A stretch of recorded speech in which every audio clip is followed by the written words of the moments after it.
¿cómo están todos? Esto, te voy a confesar, es rarísimo para mí.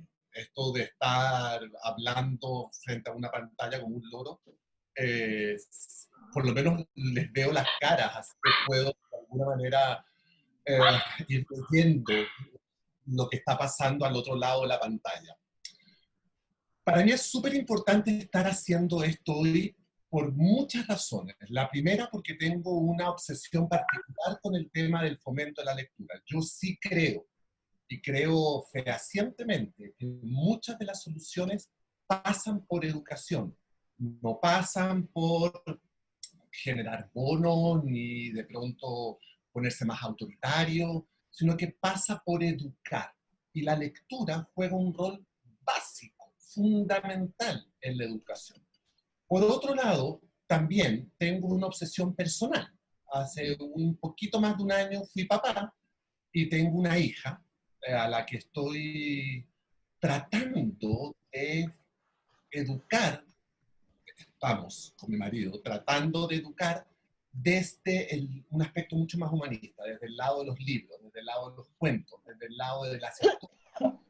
Y ha sido fascinante poder ver, experimentar y poder comprobar en estos 14 meses de vida de Leonora cómo la lectura puede ser una diferencia a la hora de generar un niño que sea capaz de entretenerse a sí mismo, por ejemplo.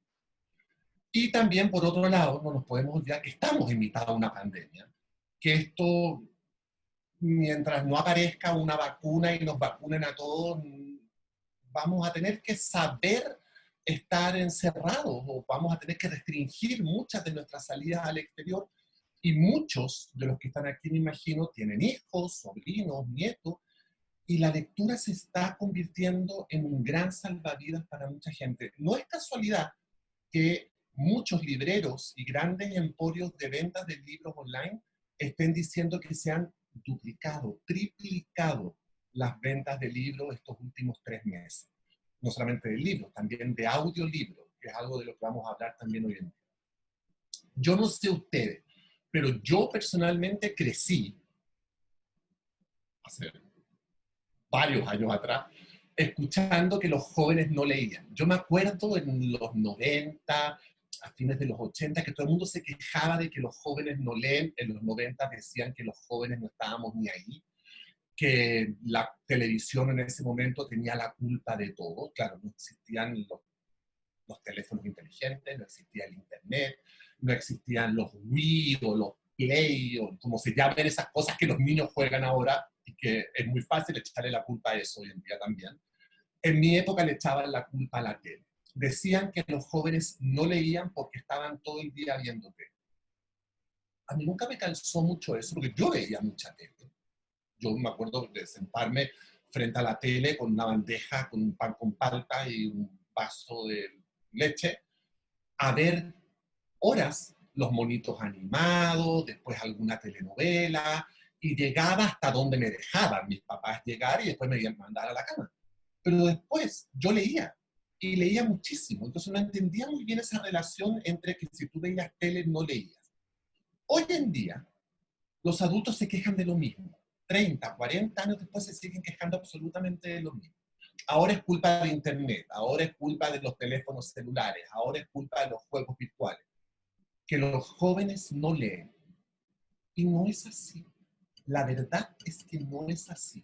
Los jóvenes leen mucho más de lo que los adultos creen.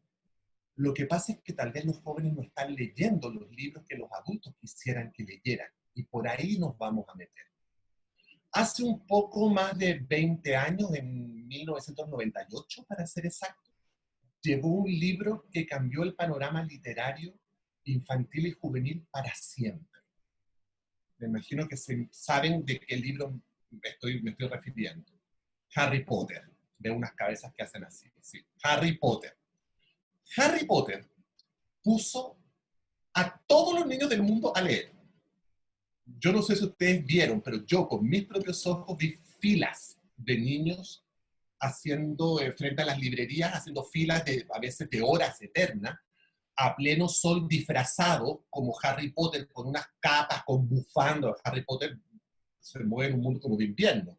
y estos niñitos están en Miami, a pleno sol, derritiéndose como helado, haciendo filas de 3, 4 horas para comprar un libro. No solamente eso, Harry Potter puso a leer a niños libros de 600 páginas, libros así. O sea, yo siempre he dicho que Harry Potter debiera ser un arma que uno debiera tener en el velador, cosa que si se mete alguien a la casa, uno tiene un Harry Potter en la cabeza y es más efectivo que una bala, porque es un arma mortal, así de grueso. Entonces, los adultos quedaron muy desconcertados de estos niños que eran capaces de leer libros de 600, 700 páginas sin que nadie se los pidiera, pero no eran capaces de leer libros de 30 páginas que les daban en el colegio. Entonces eso generó la gran pregunta que nos formulamos todos hace 20 años atrás. ¿De quién es la culpa entonces que los niños no estén leyendo los libros en el colegio? ¿De los niños o de los libros que los adultos les estamos dando a los niños en el colegio? Era de acercarse a la literatura. Y no solo eso, sino que además dejó en evidencia algo mucho más grave. Dejó en evidencia que los planes educativos, que los planes lectores de los ministerios de educación de muchísimos países estaban muy atrasados. Me ha tocado formar parte de comisiones, de revisiones de planes de lectura en varios países de Latinoamérica, y de pronto uno se queda con la sensación de que esos planes los escribieron personas que odian la literatura o que no tienen ganas de que los niños lean. Yo sé, y también vamos a conversar de eso, de la importancia de los clásicos, pero también vamos a ver en un ratito más que hay libros que construyen lectores y libros que no construyen lectores. Y hay libros como Harry Potter que construyen lectores. Porque esos niños o niñas que empezaron leyendo, por ejemplo, Harry Potter, después muy probablemente siguieron con, no sé, Crepúsculo. Y después de Crepúsculo se pasaron a los Juegos del Hambre. Y a lo mejor de los Juegos del Hambre se pasaron a las Crónicas de Narnia. Y de las Crónicas de Narnia se pasaron al Señor de los Anillos.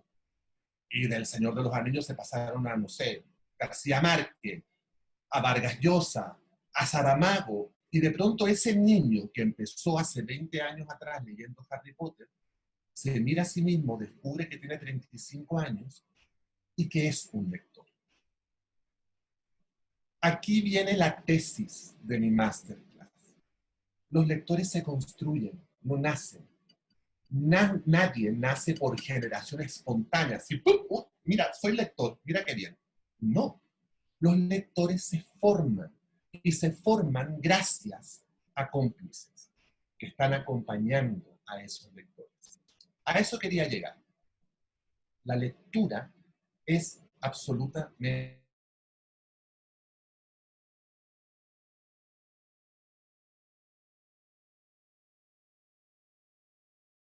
su hijo o hija va a ser lector o no. ¿Cómo? De la manera más simple. Los niños llegan a la lectura por imitación. Uno es copión por naturaleza. Yo crecí rodeado de adultos que leían. Nadie nunca me dijo que leyera, pero yo veía a mi abuela hablando de libros con mi abuelo, veía libros en los veladores de mi papá. A cada casa que iba me encontraba con una biblioteca, ya fuera enorme o chiquitita. Por lo tanto, un niño que ve a adultos hablando de libros, a adultos comprando libros, a adultos pasándose libros, a adultos sacando libros de una biblioteca, a adultos leyendo el diario, a adultos leyendo una revista, es un niño que de alguna manera va a ser más receptivo frente a los libros. A mí me ha tocado, por fortuna, dar muchísimas charlas en muchos países y he descubierto una cosa genial, que es que a los adultos, cuando están sin sus niños, les encanta pelar a sus hijos. Y por lo general, cuando me toca dar charlas a padres, a apoderados, empiezan a pelar a los hijos, pero a la menor provocación. Y la queja siempre, siempre, siempre es, ¿qué hago para que mi niño lea? Y mi respuesta siempre, siempre, siempre es una pregunta. ¿Tu hijo te ve leyendo a ti? Luego de eso viene siempre un silencio, incómodo y toses. La gente tose mucho cuando no sabe qué contestar. Y vienen todas las excusas que todos conocemos porque además todos las hemos dicho en algún momento. No tengo tiempo, los libros son caros, el niño los rompe, no los cuida. Vamos por partes. Los adultos se quejan de que no tienen tiempo, es cierto, nadie tiene tiempo, porque además la vida, hay que ser muy honesto, no está hecha para que uno sea lector. Yo soy escritor, parte de mi profesión es leer, y aún así tengo que obligarme a leer, porque si no me obligo a leer, no leo, no tengo un minuto para leer. Entonces tengo que dejar un minuto a voluntad propia, decir, ok, de 10:30 a 11:30 voy a leer, y si para mi desgracia el libro está fabuloso y me paso las 11:30, ya me jodí porque al día siguiente no me levanto y es un desastre y se me descombina todo el día. Pero los niños también tienen mucho que hacer. Hoy en día, y es una tragedia, a los niños los tapan de tareas, de cosas. Yo veo a mis sobrinos que llegan bueno, cuando podían llegar del colegio a la casa, que llegaban a las 4 de la tarde, 3:30 de la tarde, y no paraban hasta las 8 de la noche a hacer tareas. Ahora, con esto de que estamos encerrados, muchas veces se ha multiplicado el trabajo en la casa con respecto a los estudios. Por lo tanto, los niños tampoco tienen mucho tiempo para leer. ¿Por qué les vamos a exigir a ellos lo que los adultos no nos exigimos a nosotros? La segunda excusa, que los libros son caros. Sí, los libros son caros, sobre todo en Chile. Son carísimos. Pero siempre hay ofertas de bibliotecas públicas. Y los colegios tienen bibliotecas gratis para sus alumnos. Y también hay portales de internet donde tú puedes descargar legalmente libros. Por lo tanto,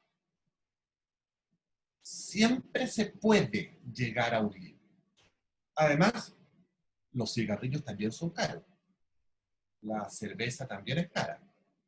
La carnecita para un asado de vez en cuando también es cara. Pero de eso no nos quejamos mucho.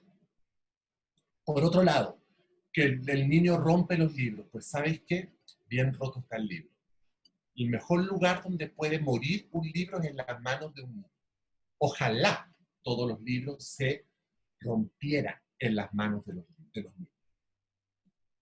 De alguna manera, es muy fácil pasarle un libro a un niño en los primeros años. La cosa se empieza a poner complicada a los 12, 13 años y ahí empezamos a perder lectores. Yo tengo una teoría personal que a lo mejor está equivocada, pero quiero compartirla con ustedes porque a mí por lo menos, yo creo que tiene mucho sentido porque es algo que me pasó a mí y que lo he visto también en muchísimos casos, en muchísimos países. Yo tengo la teoría de que empezamos a perder lectores cuando los libros que le damos a los niños dejan de generar imágenes y empiezan a generar conceptos. Y esto se los quiero explicar. Yo no sé si hay profesores aquí, si hay profesores levanten la manito para ver. Eh, Acá abajo hay una parte donde dice reacciones, y si le hacen así, podrán poner manitos. ¿Por qué es importante esto? Porque si yo les digo, por ejemplo, a ustedes la palabra manzana, todos van a ver en su mente una manzana, ¿no es cierto? Si yo les digo la palabra paloma, van a ver una paloma. Si yo les digo la palabra ventana, van a ver una ventana. Si les digo, no sé, la palabra silla, van a ver una silla. Por lo tanto, los libros infantiles y de la primera adolescencia son libros que en general se construyen para generar imágenes en la cabeza del lector. Por lo tanto, son libros de fácil decodificación. Yo estoy leyendo que hay una manzana, que hay una ventana, que hay una silla, la estoy imaginando en mi cabeza. Hay una recompensa inmediata a nivel de imagen y eso hace que yo me sienta confiado de que estoy leyendo bien, de que estoy entendiendo lo que estoy leyendo, de que soy inteligente porque estoy entendiendo lo que el escritor está queriendo decir. Pero si yo les digo la palabra soledad, si yo digo la palabra tristeza, si digo la palabra valentía, ¿qué ven? No ven nada. No ven una imagen adentro de la cabeza. La entienden porque entienden el concepto. pero no ven una imagen. Entonces, cuando pasamos a libros más adultos, donde la finalidad de esos libros no es generar una imagen, sino generar un concepto, la cosa se empieza a poner peliaguda porque muchos de esos lectores empiezan a recular porque dicen, no estoy entendiendo. A mí me pasó exactamente eso. Yo era y sigo siendo el clásico nerd. Yo era el nerd del curso. Yo era el que cuando la profesora decía prueba sorpresa, pegaba un brinco de felicidad y decía ¡eh! Y todo el mundo me odiaba. O cuando la profesora decía vamos a leer un libro de 500 páginas y venía la rechifla más absoluta, se escuchaba por allá atrás ¡eh! Y ese era yo. Y ojalá no tuviera dibujitos el libro, para que esas 500 páginas fueran completitas de letras. Yo siempre fui el nerd del curso. Por lo tanto, para mí, eh, el hecho de que el libro fuera completo y me gustara de principio a fin era fundamental. Pero nunca me olvidaré que un día todo cambió. Un día me dieron un libro que era un clásico. Ya la palabra clásico me puso como nervioso porque la repitió tanto la profesora que como que, como que le hizo tanta promoción que como que me echó para atrás. Era el mío sí, campeador. Me acuerdo que como buen nerd y como buen perno, puse los cojines y puse un vaso de jugo al lado porque me gusta tomar juguito cuando leo y puse unas galletitas y me acomodé y feliz para empezar a leer el mío Cid Campeador y empecé a dar vuelta a las páginas y cuando llegaba como 40 páginas cerré el libro y digo, tengo un problema gravísimo. Algo me tiene que haber pasado en el cerebro. No entiendo nada de lo que estoy leyendo. Y no solamente no lo entiendo, sino que no me gusta. Y eso es grave. Entonces concluí rápidamente que yo tenía un problema. Me acuerdo que fui a la casa de mi tía, que es una escritora bastante conocida, que es Ana María Guiraldes, que ella siempre ha sido como mi maestra literaria. Y llegué muy angustiado a casa de Ana María, llorando, diciendo, Ana María, tengo un problema grave. No me gusta el mío sí. Y mi tía me quedó mirando y me dijo, ajá, y el problema es que no me gusta el libro. Es que no entiendo. ¿Cuál es el problema? Que no me gusta el libro. No pasa nada. Nadie nunca me había dicho que no pasaba nada si no me gustaba un libro. Y lo terrible es que nadie le dice eso a los jóvenes, que no pasa nada si a uno no le gusta un libro. Nadie le explica a ese joven que ya está dejando de ser un niño, pero que todavía no es un adulto, que no se le ha terminado de formar el cerebro.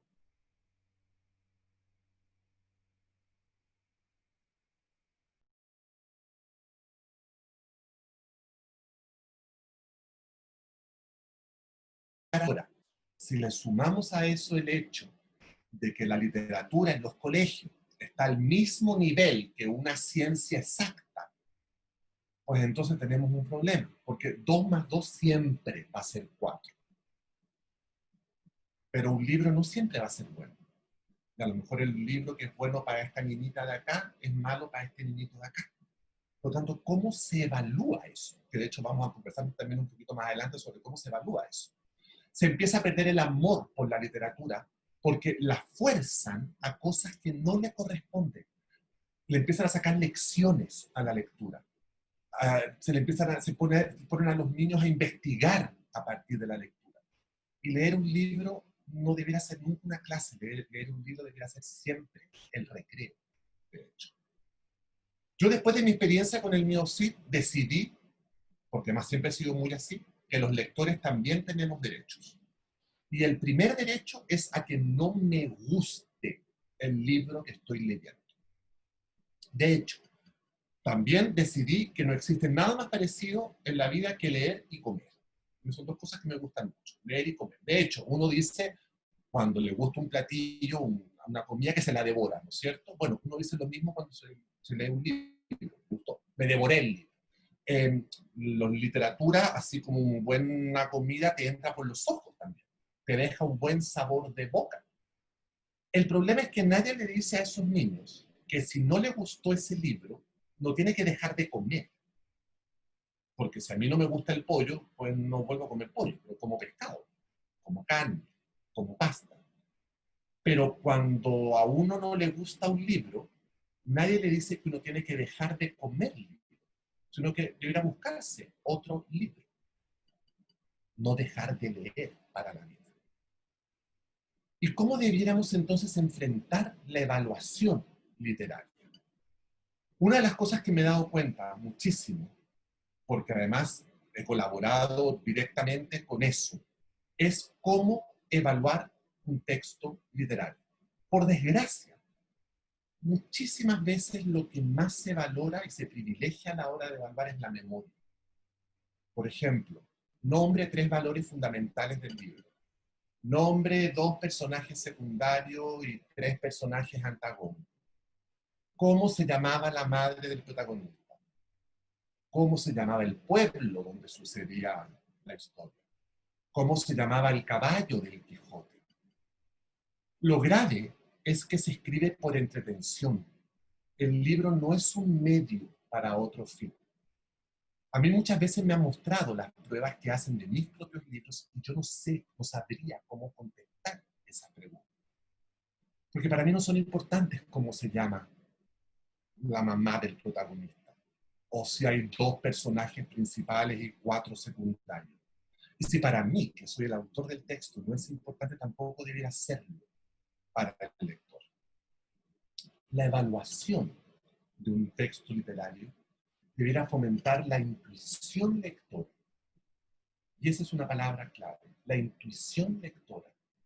Deberá evaluar el placer de la lectura, aunque no se entienda. Porque la lectura existe para estimular los sentidos. Yo las invito a que de pronto se paren frente o abran en internet un cuadro abstracto, un cuadro de manchas, o un cuadro de Dalí. Muchas veces no entendemos nada de lo que el cuadro, a lo mejor de lo que el mismo pintor quiso decir. No entendemos lo que representan esas manchas, pero nos provoca algo. Algo nos pasa en la tripa, nos salta la tripa, o nos asusta, o nos atrae, o nos seduce, o nos deja indiferente. Pero algo nos pasa con ese cuadro. Lo mismo sucede con la literatura.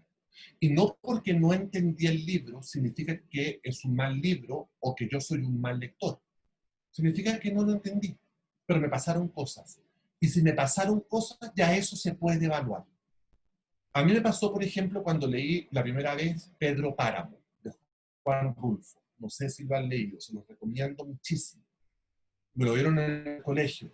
Tampoco entendí nada cuando lo leí por primera vez. No entendí nada. No entendí que eran ánimas, no entendí que estaban todos muertos, no entendí que eran voces distintas, no entendí nada. Pero me dio calor el libro. Me dio miedo.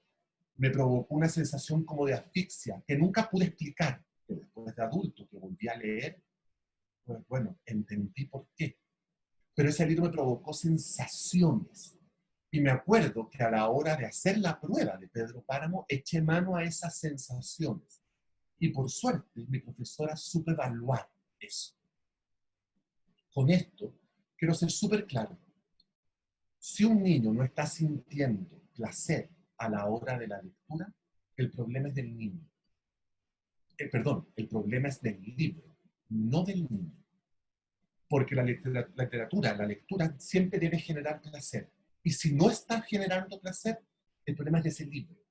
Y ese niño debería tener la posibilidad de cambiar el libro, así como uno deja de comer un platillo que no le gusta. A todo esto, y aquí viene como el corazón de lo que quiero decir. ¿Por qué es importante que un niño lea? Porque siempre se habla de eso. Es importante que los niños lean, es importante que mis hijos lean, ¿qué hago para que mis niños lean? ¿Por qué es importante que un niño lea? No solamente como por tener la chochera de papá de decir, ay, mira, mi hijo está leyendo. No, no, son lo de menos importante. Son varios los motivos, varios, por los cuales los niños deben enfrentarse a un libro en algún momento de su vida. El primero, porque la lectura educa la sensibilidad, a apreciar lo bello.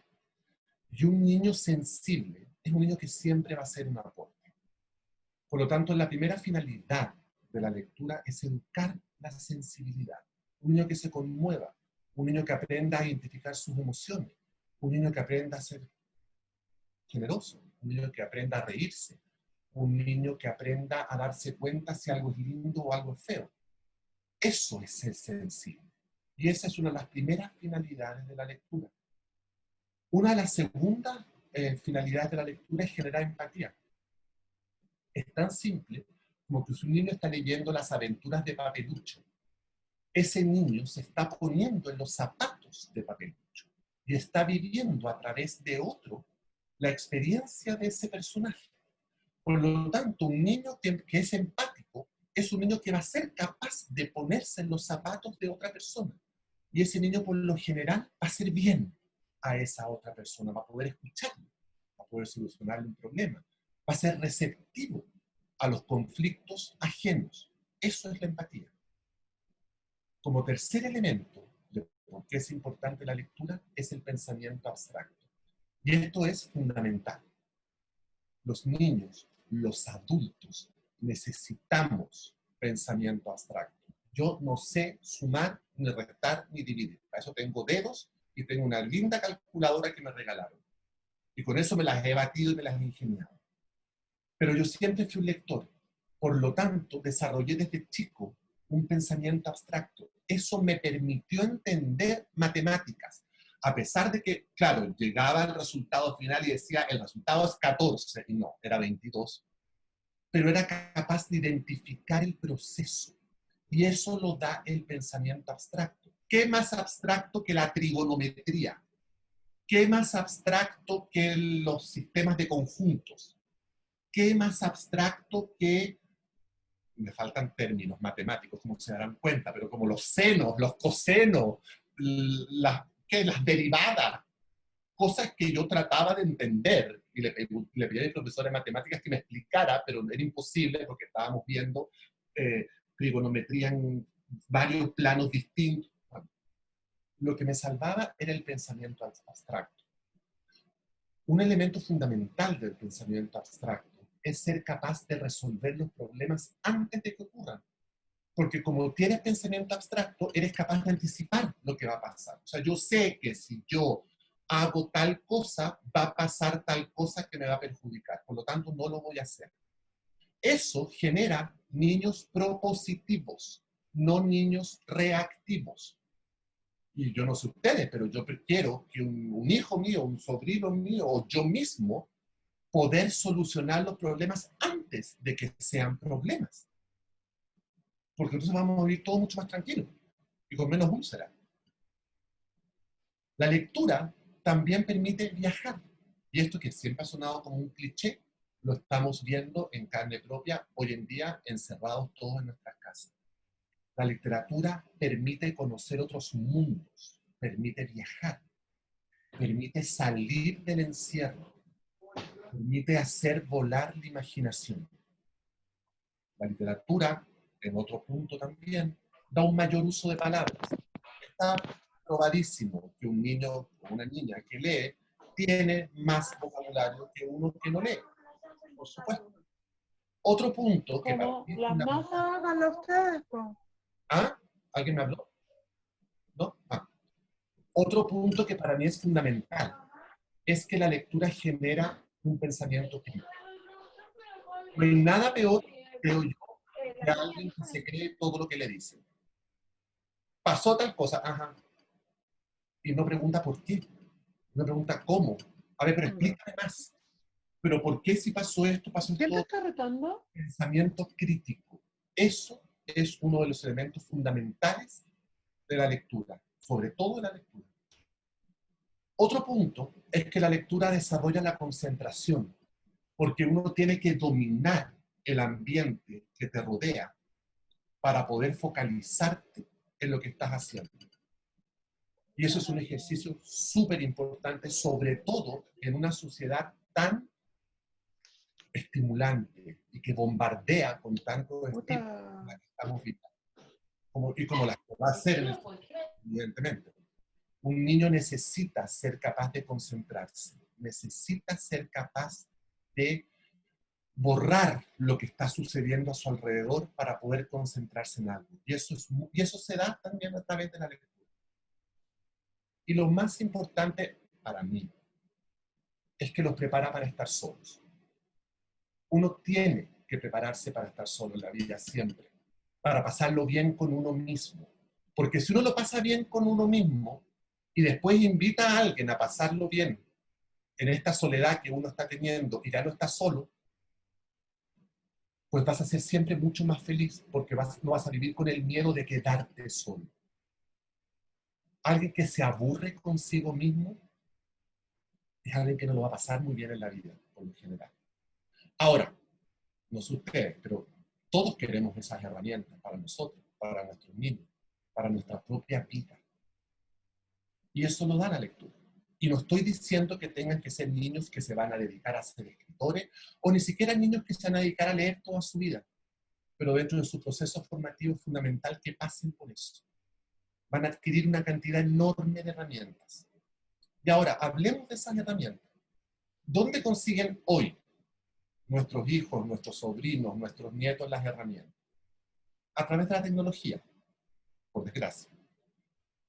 ¿Quiénes inician a los niños en la tecnología? Los padres. Yo no sé ustedes, pero a mí me provoca una sensación muy incómoda cuando se podía ir a restaurantes y uno, por ejemplo, se sentaba y en la mesa del lado se daba cuenta que claramente había una pareja que estaba en su primera cita. Estaban todos coquetos, estaban riéndose de cualquier cosa. Pero en vez de estar, no sé, toqueteándose o por debajo de la mesa o tirándose de eso, le están sacando foto a la lechuga. O le están sacando foto al postre que se están comiendo. O están revisando Facebook. O están whatsappeando. Y uno mira para la mesa de allá y hay un papá, una mamá y 3 hijos. Y están todos con una pantalla en la mano. O una en una luz roja, aburrido, que pase rápido, mira para el lado. Y hay un papá o una mamá manejando y hay 2 niños atrás. Y el auto tiene una pantalla. O el papá o la mamá que le avisa al hijo que está servida la comida por WhatsApp. Todo eso, que sí nos soluciona la vida, sí es muy útil muchísimas veces, genera una falta de comunicación. Hay un cliché a estas alturas ya que dice que la tecnología acerca a los que están lejos, pero separa a los que están cerca. Lo más grave es que esos niños conectados a las pantallas van a crecer sin herramientas reales. Van a crecer con herramientas virtuales. Esos niños no van a saber leer a otro ser humano. Uno cuando se levanta en la mañana y mira para el lado y dice buenos días a la persona que esté durmiendo al lado de uno, marido, esposa, amante, lo que sea, uno sabe si esa persona está de buen humor o mal humor porque la lee, la escanea. Porque la gran mayoría de todos nosotros crecimos sin un teléfono inteligente en la mano. Crecimos mirando a los ojos a las personas. Cuando alguien tiene ganas de pelear contigo y no dice nada, tú lees que tiene ganas de pelear contigo porque se lo lees en el cuerpo, en la expresión, en lo que los expertos llaman el paralenguaje. Pero eso lo aprendimos los que miramos a los ojos. ¿Cómo lo van a hacer los niños en 20 años más? No van a saber leer a otro ser humano, a no ser que en 20 años más exista en un teléfono una aplicación que tú la pongas al frente de la persona y la aplicación lea por ti y te diga, huye, huye, te van a pedir el divorcio, y la aplicación tome la decisión por ti. No sé, yo espero llegar a eso. Por lo tanto, es muy complicado lo que la tecnología genera, es un abuso en la falta de herramientas. Y la tecnología no debiera ser un enemigo. Porque además, déjenme decirles, la tecnología nos va a sobrevivir a todos nosotros. Y no se va a ir en ningún momento. Entonces, si vamos a entrar en batalla con la tecnología, ya perdimos. Ya perdimos esa guerra. La tecnología debiera ser siempre una gran aliada. La mejor de las aliadas, de hecho. Y yo ya conozco profesores, instructores, padres, que a través de la tecnología están educando a sus niños. Y están generando y fomentando la lectura. Vamos a empezar a hablar de consejos para acercar a los niños a la lectura desde, la Javiera cuando me presentó dijo desde 1 año de edad. Yo digo desde un día de vida. Lo primero es que cuando vas a ver a un niño, ya sea tuyo u otro, llega con un libro en la mano. Ponlo en la cuna. La idea es que los niños desde el primer día de vida tengan un libro a mano. Hay que poner libros a la altura de los niños. ¿El niño se comió el libro? Pues sí, se comió el libro. Mi hija tiene 8 libros comidos como un ratón. Y sufro porque son libros que me regalaron amigos, que están autografiados, pero prefiero que se lo coma a que el libro esté en un cajón guardado. Hoy en día hay libros juguetes, hay libros que se pueden meter a la tina de baño, hay libros con sonidos, hay libros con olores, hay libros peluditos, hay libros que se pueden estrujar, hay libros que si tú le echas agua salen los colores. Regalen, compren, pongan libros al lado de esos bebés, al lado de esas guaguas. No libros, por favor, de Mickey Mouse o de una película. Libros que ojalá privilegien la ilustración, que a partir de la ilustración se pueda contar un cuento, aunque no sea el cuento que está contando el cuento, pero que si tú te quieres quedar pegado con esa ilustración, hablando de mira el árbol, mira la luna, mira esto, puedas inventar una historia a partir simplemente de esa ilustración. Otra cosa que es muy importante con los niños en una primerísima etapa es leerles todos los días a la misma hora. Y esto es súper importante. ¿Por qué? Porque la rutina, la reiteración da seguridad. Da seguridad saber que a esa hora va a pasar algo que yo sé que va a pasar.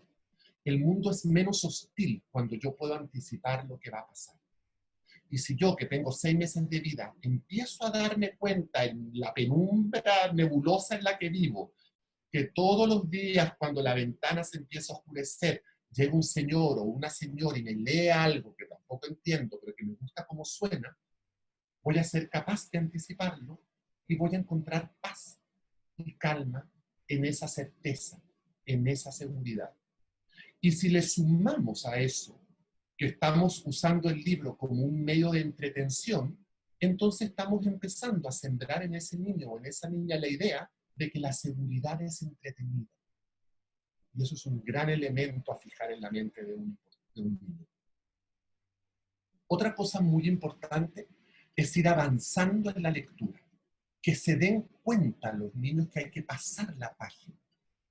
Que se sigue una secuencia. Que esto es causa y efecto de lo que viene. Que porque pasó esto aquí, al dar vuelta a la página va a pasar esto otro acá. De esa manera se empieza a fijar en la figura de la secuencia, que la lectura se construye en secuencia. La poesía nunca falla. Leer poesía, leer rimas, algo que tenga una cadencia propia, algo que tú puedas hacer casi como una música. Nosotros con Anthony, con mi marido, tuvimos la fortuna de que antes de que nuestra hija Leonora naciera, nos regalaron un libro que se llama La gallina, el gato y el tribunal, que es un libro de Ana María Miralles. Y sin querer queriendo, fue el libro que teníamos a mano el segundo día, cuando recién llegamos del hospital con esta niñita a la casa, y lo agarramos por inercia y empezamos a leerlo. Yo confieso que yo no lo había leído ese libro.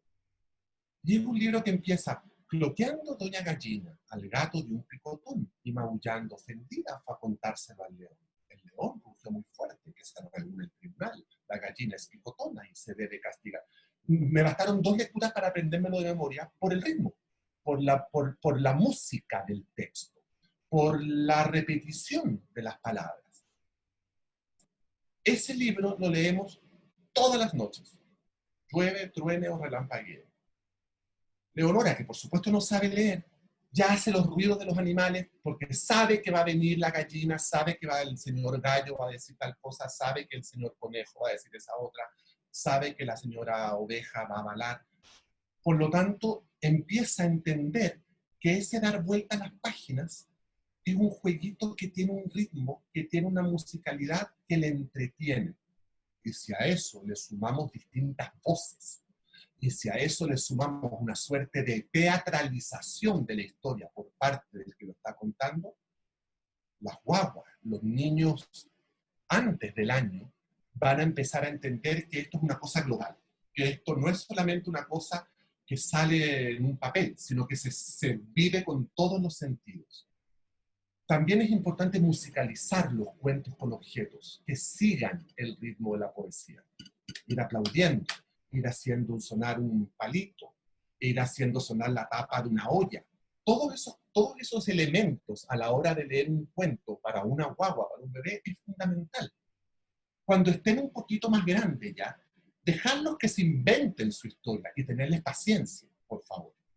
Porque los cantinfleos y los devaneos y las vueltas y no terminan nunca de amalgamar la historia, todo eso empieza a sacar un poquito de quicio, sobre todo si son las 8 y 9 de la noche, si uno está cansadísimo, si uno ha trabajado todo el día y lo único que quiere es que se acueste, el niño rápido para que se duerma.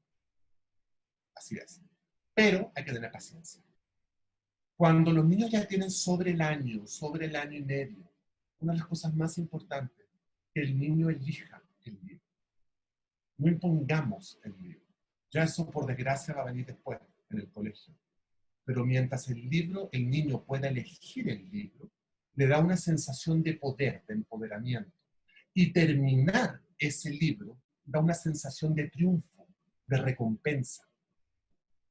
La finalidad de todos estos consejos que le he estado dando es que el niño crezca pensando que el libro es un juguete. Punto. Que leer es tan entretenido como jugar con las muñecas, con la pelota, con el tamborcito, con los patines, con la cama saltarina. Está al mismo nivel.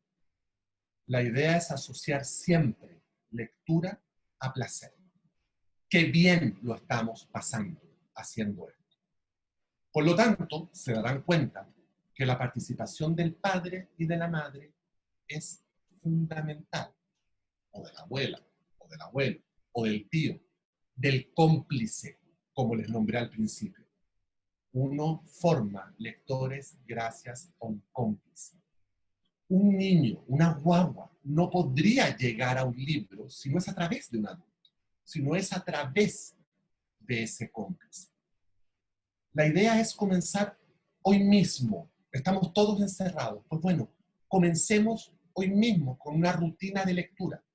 A lo mejor si hay un poco de resistencia, pues entonces comencemos con una rutina de dibujos de historias. A lo mejor si también hay resistencia, bueno, ilustremos cuentos. A la lectura no se llega solamente a través de las palabras, se llega a través de los dibujos, se llega a través de la música. De hecho, cuando yo era chico, mi mamá me compró, porque yo había tenido, no sé, 3 años, me compraron los discos con los cuentos de Walt Disney. Bueno, así de viejo soy. No siquiera los cassettes, eran los discos, estos así, de vinil, negros, grandes. El problema es que nadie nunca me informó que había que dar vuelta el disco para escuchar la continuación del cuento. Nadie me explicó que había un lado B. Entonces yo por un año completo escuché todos los cuentos de Walt Disney hasta la mitad. Yo encontraba tan raro este señor Walt Disney que en la mejor parte, cuando la Blancanieves había mordido la manzana, se acababa la historia. Estaba rarísimo, rarísimo. Pero eso fomentó en mí inventar los finales. Y yo me imagino que mi pobre madre un día desesperada de escucharme durante un año, escuchar estos cuentos por el lado A todo el día, llegó a la pieza con cara de loca y me dijo, mijito, no va a dar vuelta el disco. Y lo hizo ella y dije, oh, pero qué moderno es esto, es la tecnología. Y escuché los finales de los cuentos. En muchos de los casos me gustaban más mis propios finales. Eran mucho más truculentos, más dramáticos, más intensos, por haberlos escrito telenovelas en la vida. Pero de esa manera también se puede incentivar a un niño. Cuéntenle un cuento hasta la mitad y déjelo suspendido. A ver qué pasa. A ver si solito empieza a buscar por medio de preguntas, saber qué más pasó. Si no llegan las preguntas, formúlenlas ustedes. Ahora, cuando los jóvenes son un poco más mayores y empiezan los problemas, porque empiezan las peleas con los papás, porque empieza la presión de los colegios, etcétera, una de las cosas, uno de los errores que cometemos los adultos es no validarle las lecturas. Le gusta leer cómics, le gusta leer manga, no, léete un libro de verdad. Primer error. No hay libros de verdad, hay lecturas, punto. Por lo tanto, si a este joven le gusta leer cómics o le gusta leer el diario, si es que existen, todavía casi no existen, o revistas, o textos en internet, todo eso es lectura, todo eso es válido. Valídenle. Hoy en día hay comunidades lectoras en internet enormes. Yo no sé si ustedes se han metido a Goodreads, por ejemplo, que es como una especie de plaza pública donde la gente comenta sus libros y le ponen estrellitas y pelean porque el personaje este es mejor que este y están los del bando de acá y los del bando de acá y se odian y se maldicen y después se hacen todos amigos de nuevo y después todos van juntos a apelar al escritor tanto y después se hacen todos amigos de nuevo y van a apelar a otro escritor y después... Eso es una maravilla y encuentro que eso debiéramos estar fomentándolo. Es que está muchas horas frente al internet, está leyendo, está haciendo de la lectura algo vivo. Una de las cosas que están quedado manifiesto a partir de Harry Potter para acá, tal como les contaba, es que las historias de series atraen muchísimo a los jóvenes. Si tienen que regalar, si tienen que aconsejar a un joven qué leer, busquen una saga. Busquen una historia que dure muchos capítulos. Yo recuerdo cuando descubrí que Papelucho era más que Papelucho, el primero, sino que había más libros. Me acuerdo que no pude dormir de felicidad, porque me iba a durar mucho mi Papelucho. Me iba a durar mucho la aventura. A los jóvenes les pasa eso. Les seduce que el personaje tenga muchas aventuras y que dure mucho. ¿O por qué creen ustedes el éxito que están teniendo las series hoy en día?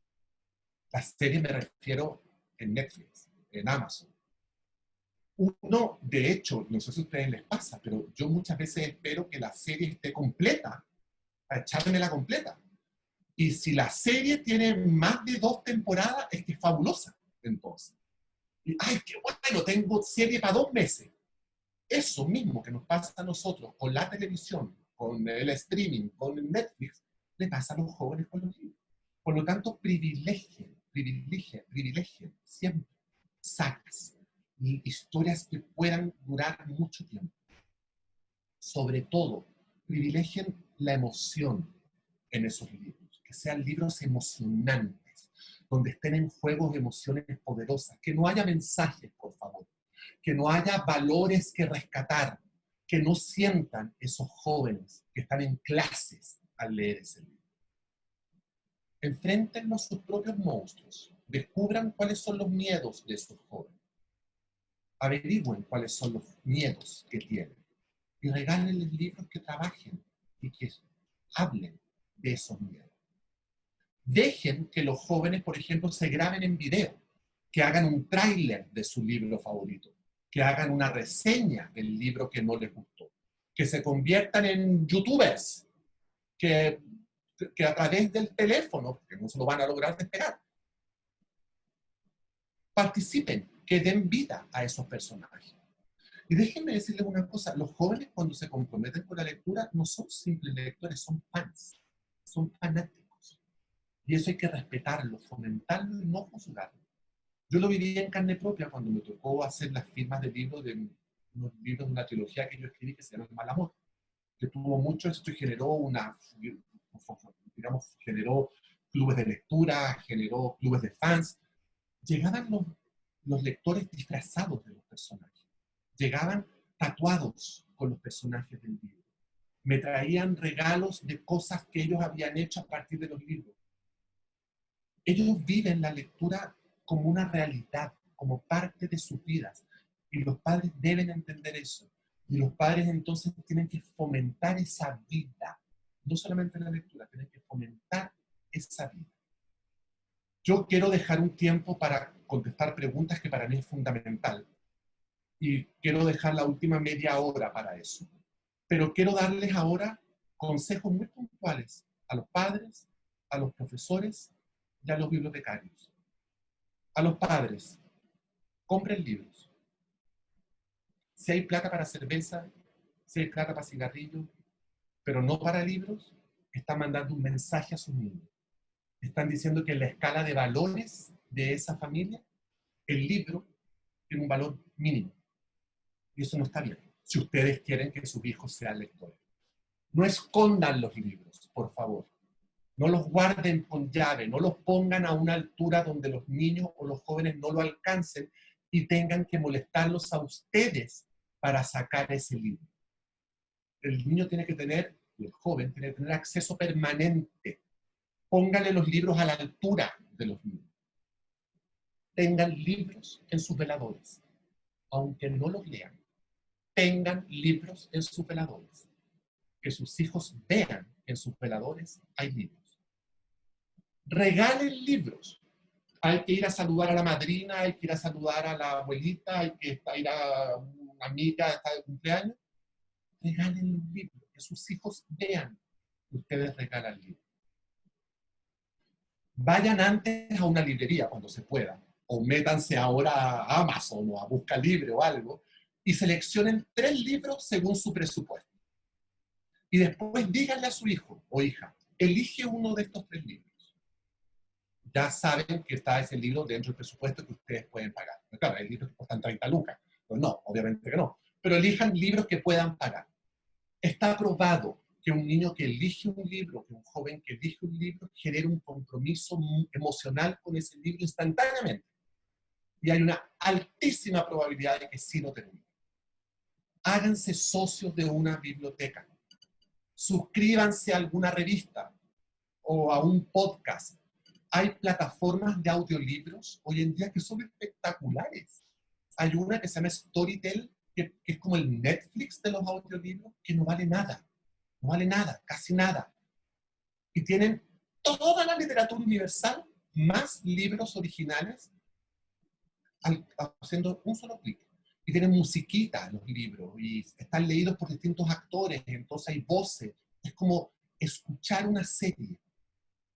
Busquen una serie en Netflix, en la tele, donde sea, que esté basada en un libro. Y después lean el libro. Por ejemplo, hay una serie que es muy polémica hoy en día que se llama Por 13 razones, 13 Reasons Why. Está basada en un libro. Pues lean primero el libro con su hijo y después ven la serie. Hay otra serie que se llama Gente Normal, Normal People, que también está basada en un libro. Y así como esa, hay un montón de ejemplos. Vean la serie y después vean el libro. Netflix, por ejemplo, acaba de hacer un acuerdo con una editorial, creo que es con Editorial Planeta, y ya publicaron libros de La Casa de las Flores, de La Casa de Papel y de Élite, que son 3 series muy exitosas de Netflix. Están los libros. Pues a lo mejor al niño le gustó, a la niña le gustó, a la adolescente le gustó Élite. Pues cómprenle el libro de Élite, que ya está en librerías. Hay un montón de películas modernas basadas en libros de Agatha Christie. Hace 1 año, 2 años atrás hicieron El crimen del Expreso Oriente. Ahora va a venir otra, no me acuerdo, tiene creo que 10 negritos. Está lleno. O también Robert Downey Jr., un actor súper famoso, el Iron Man, hizo Sherlock Holmes hace un par de años atrás. Vean las películas con su hijo y después lean los libros. Esa es una manera muy efectiva. Uno, de quitarle esta cosa como seria a la literatura, sobre todo en los jóvenes, aterrizarla y ver que puede ser súper cool conseguir algo a partir de un libro. Ahora, consejos a profesores y bibliotecarios. Traten no evaluar la memoria de sus alumnos, sino la apreciación literaria. Da lo mismo el nombre del personaje. Da lo mismo si es protagonista o secundario. Evalúen lo que le provocó al lector, lo que sintió el lector. Por ejemplo, propongan escribir un final alternativo, un capítulo falso, un nuevo título, o pregunten, ¿qué hubiese pasado si el Quijote no hace tal cosa? Ofrezcan también, como profesores o bibliotecarios, la alternativa de escuchar un audiolibro en vez de leer un libro. Todavía hay muchos jóvenes que no han descubierto que no ven bien, que les cansa la letra chica, que el libro no es el libro más cómodo de leer, que las páginas se pegan o las páginas se despegan. Y todo eso atenta contra el placer de la lectura. Ofrezcan la posibilidad de escucharlo en un audiolibro. Una cosa fundamental para un profesor que enseña literatura es que le brillen los ojos cuando habla de literatura. ¿Cómo enamora a uno a alguien si no es porque te están brillando los ojos cuando estás hablando de eso? Yo les decía, yo nunca entendí matemáticas, pero a mi profesora le brillaban tanto los ojos que yo encontraba que eso tenía que ser fabuloso para los que podían entender. Yo admiraba la pasión con la que mi profesora hablaba sobre los conjuntos vacíos, y hablaba sobre pi, y hablaba sobre 2a más 2b igual 2c, cuando era chino. Pero yo aplaudía la vehemencia, los ojos como le brillaban. Esto yo sé que a veces no se puede, profesores, pero traten de cambiar los libros si algún alumno les dice que no les gusta. A lo mejor ofrezcan alternativas. Vamos a elegir entre estos 3 libros de nuevo. Busquen libros que generen lectores, que construyan lectores y sobre todo, si son niños más chicos, que generen imágenes, no conceptos. Léanse antes ustedes el libro. Este es un libro que genera imágenes a la hora de leer o genera conceptos. Si genera conceptos exclusivamente, hay una alta probabilidad de que tengan problemas con ese libro. Algo fundamental, por favor, no manden castigados a los niños a la biblioteca. No hay nada peor que eso. Juanito, estás hablando mucho, a la biblioteca. ¿Qué estamos diciendo? Que la biblioteca es lo que hacen eso. Y en la biblioteca, por favor, no tengan un cartel así a la entrada de silencio cuando uno entra. Porque inmediatamente se genera un rechazo. No reten a los niños si tosen, o estornudan, o hacen ruidos. ¿Quién quiere estar en un lugar donde no puede toser tranquilo? ¿Quién quiere estar en un lugar donde no se puede estornudar tranquilamente? La biblioteca debería ser el equivalente del patio de juegos. Un lugar vivo, fascinante. No una cárcel, no un lugar hostil, no un lugar donde los niños no puedan sacar los niños. Yo me acuerdo que en mi colegio al principio estaba la modalidad que uno llegaba a un mesón y decía, necesito Marianela. Y la señorita o el señorito se iban al fondo y venían con el libro y te entregaban el libro que ellos elegían. Yo no sé ustedes, pero yo elijo los libros por el olor, por el peso, por la letra, por si me pesa mucho en la mano, por si se abre fácil o no. Yo necesito probar el libro. Yo necesito hojear el libro para hacerme amigo de ese libro antes de empezar a leerlo. No soporto que me pasen. Toma, tienes que leer este volumen. Y si no me gusta, y si la portada es fea, y si tiene mal olor, y si no veo bien la letra, las bibliotecas debieran poder exponer sus libros y permitir que los niños y las niñas lean y toquen y huelan y palpen y se hagan amigos de esos libros antes de empezar a leer. Como dije en un momento, yo escribí telenovelas durante muchos años en mi vida y una de mis pesadillas más grandes era no bajar el rating. Como no quiero bajar el rating ahora, quiero abrir ahora la conversación. Para mí es fundamental ahora empezar a escucharlos a ustedes. Para mí es fundamental contestar preguntas. Para mí ahora es fundamental establecer el diálogo. Y estoy aquí para contestar lo que sea.